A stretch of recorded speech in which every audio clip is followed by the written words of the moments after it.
Hey Nerfers, I'm Jay, and today I'm going to show you how to brass the Sharpfire. Alright guys, so we're going to dive right down, and I'm going to show you step by step how to do this. I'm kind of winging this myself, so we'll see how it goes. I'm using 2 pieces of brass, a piece of 9/16 size brass, and a piece of 17/32 brass. The 17/32 brass will be the breech side, and this will be the receiving end that goes into the barrel.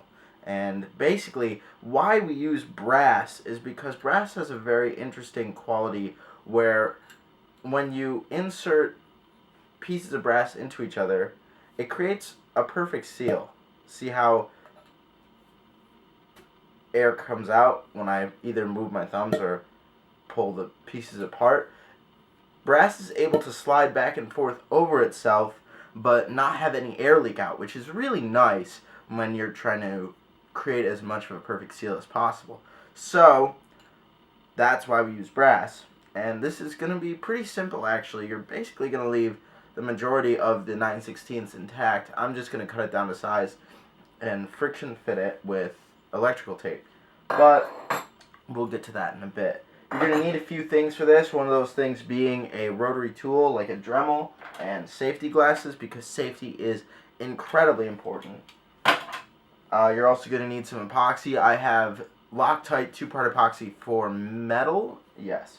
And I have a pretty old one. I've got a new one in the package still. I might open that up. If I can squeeze this out, I will. You're going to need a pipe cutter just to make a cleaner and more even cut. It's really useful. And I have a hot glue gun just in case. I'm not sure if you're going to need that, but we will see what happens. So yeah, let's dive down, take this thing apart, and show you what you need to do. Alright guys, so when you're opening this up, you got to be very careful of this piece, this locking mechanism for the stock, because the spring has a tendency to fly away, and it did, and now I've lost it. So, I mean, I wasn't planning on really using the stock anyways, but whatever. Also, this, the dart tooth popped out by itself, so be careful of that. But what's great is that we don't need it anymore because reasons. You'll see why in a bit. But I stressed this last time. I'm actually going to save this spring because it might just be the same size as the other spring. So I'm going to just go ahead and just take everything out. And the catch has held up really well. I've actually been very impressed with how it's held up with a 5 kilogram spring. I'm debating actually upgrading to an 8 kilogram spring from my Retaliator, but we'll see how it performs with the 5 kilogram spring, and then we'll make a decision from there. Alright, so this is the hole that I drilled into the back of the AR system, and I think I'm actually going to widen this up with my Dremel real quick. Let me put on my safety glasses.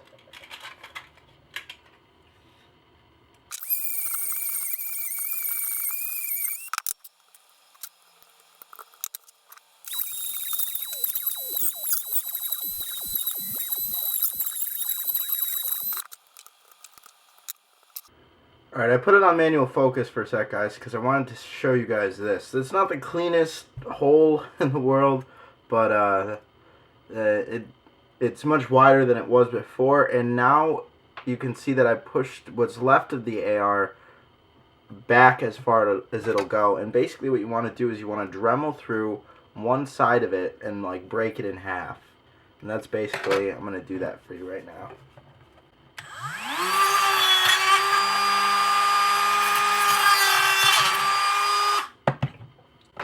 And it'll want to like slide back to its original position, so you just like push it back with a screwdriver. Now there will be a bit of dead space, and that bugs me a little bit, but I'm not too worried about it. I wish I couldn't. Alright, so there we go. And that's what's left of the AR. So I'm upset because I couldn't find, I don't know what happened to my 1/2-inch brass. I had 1/2-inch brass, and I don't know where it went. Like, it just got lost in my suitcase on the way back to school. I don't know, because all my brass was at home, and I brought it back with me, and now it's, I mean, I don't know what I did with the 1/2 inch, and it's just weird.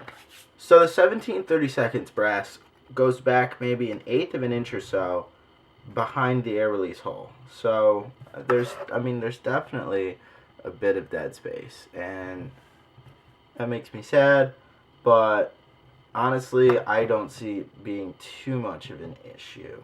So now what we're going to do is we're going to take this epoxy for metal and apply some to the 17/32 brass and then slide it in place.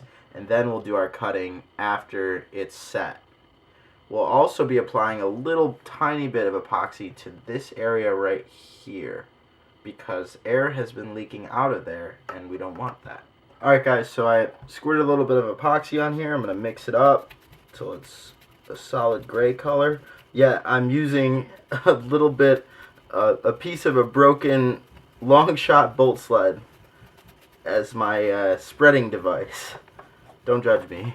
Alright, it's a nice solid gray color now. And we don't need too much. We just want a nice even coating. Nice and thin.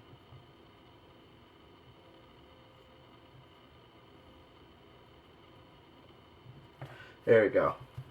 That should be good. Then we're going to put it in place.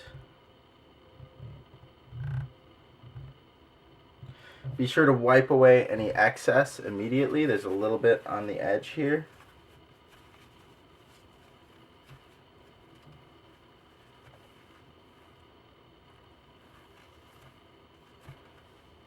Also, be sure to remember which side is the top and which side is the bottom. This is the top. You're going to be cutting off of this side. And what I'm going to be doing is I'm going to be doing a half pipe breech. So I'm going to be cutting enough of this off where it's easy to slide a dart in, but you've still got brass, 17/32 brass in the 9/16. Now I'm going to take a little bit, just a little bit, and spread it over this part. Alright, and then that's it for epoxying, honestly. Like, that's it. Just push it in as much as possible. And it tapers in naturally, so I don't think it'll be too much of an issue as far as darts suction loading backwards. I don't think it'll be too much of a problem. So yeah, now you've got your epoxy set. And what we're going to do is we're going to cut maybe a few centimeters in front of where the breech ends so that it seals directly in with the 9/16. So the 9/16 sits about flush with the breech. Alright, so now while we're waiting for the epoxy to set, we're going to cut down our 9/16 brass to size. And I measured it, I just kind of eyeballed it. So if it's a little bit long, that's okay, I can cut it down some more. But I'm just going to be using this pipe cutter.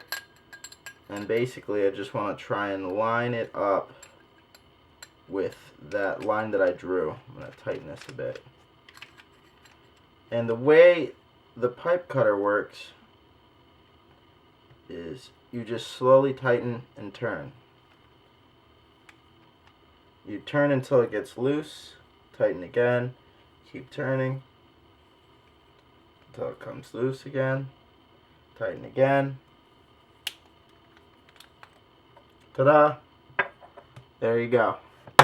And if it's a little shorter, I'm planning on having it be a little bit shorter than the edge of the barrel, just because I don't, my particular Nerf club does not allow exposed brass, which is completely understandable. Now next what you want to do is you want to take pliers, stick them in there, and just add a little bit of pressure and rotate, just to flare out the edge of that brass a little bit. Now my idea here is that I'm going to use electrical tape and friction fit this as best as possible, because I don't want to epoxy this in place on the blaster, just because I want to be able to take the blaster apart as easily as possible. So what you're going to want to do is you're just going to want to wrap a ton of electrical tape in a few spots on the blaster. We're going to wrap 2 areas here first and then friction fit it into the barrel extension, and then we're going to wrap the last piece and hopefully friction fit it into the blaster once it's back together.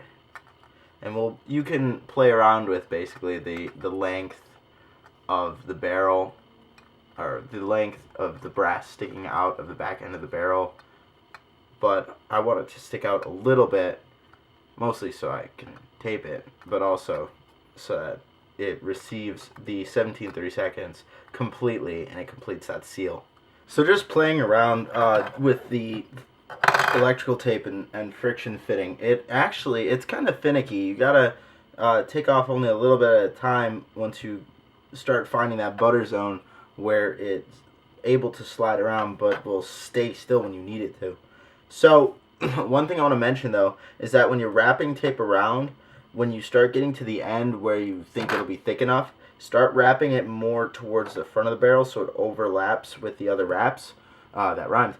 So that way it'll protect the other wraps so that when you friction fit it, when you push it in, it doesn't fold those things over. If it was all just straight up and down, it would fold everything over and mess everything up. So that way it keeps everything kind of protected and nice and streamlined.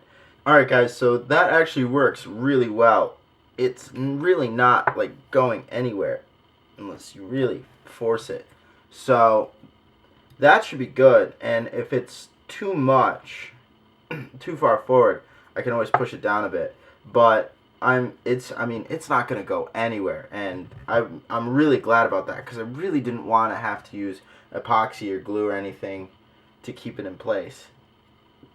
So yeah, guys, we're gonna go ahead and work on the 17/32 barrel now. Okay guys, so I'm using a pencil, but you guys, I recommend using like a Sharpie or something because a pencil is actually kind of difficult to work with.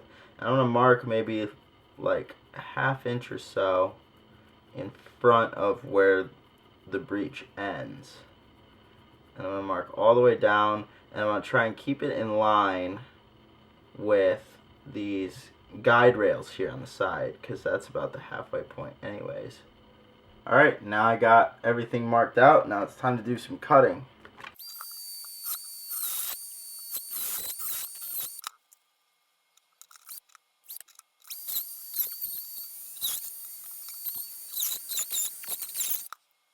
Alright guys, so that's basically the preliminary cuts. I'm going to fix everything up a bit so that it's not quite as ugly. I'm not the best at working with brass. Brass is not easy to work with, but I mean it's pretty rewarding once you get things right. All right, so remember how I said remember where the top is, because that's the way you're gonna want to do the half pipe. Also, be sure to remember which side is the top.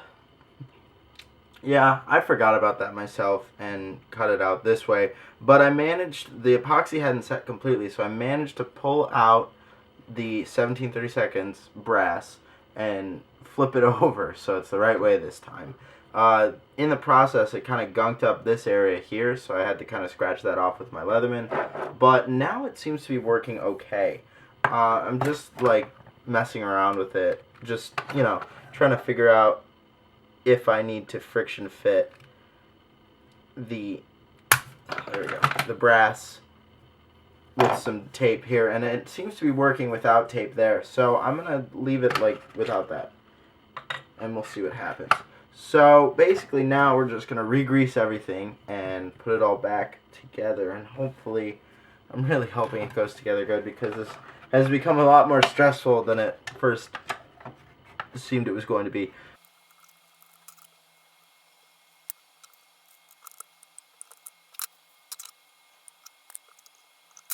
Alright guys, so basically everything is back together internally. I've removed all the locks, the dart tooth is gone, and basically I'm just going to set this piece back in its place. And basically you want to keep pressure on it, on the bottom of it, like push the button in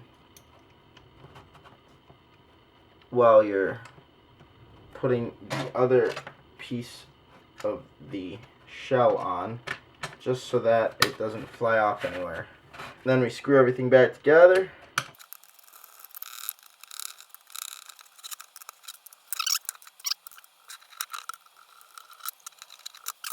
Now we're going to attach the handle pieces, the priming mechanism,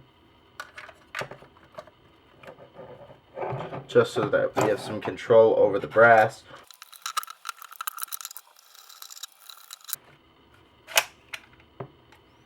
And there's the back half of our breech. Next, all we have to do is kind of feed things in, make sure everything fits. We're going to prime it forward for that, just a little bit.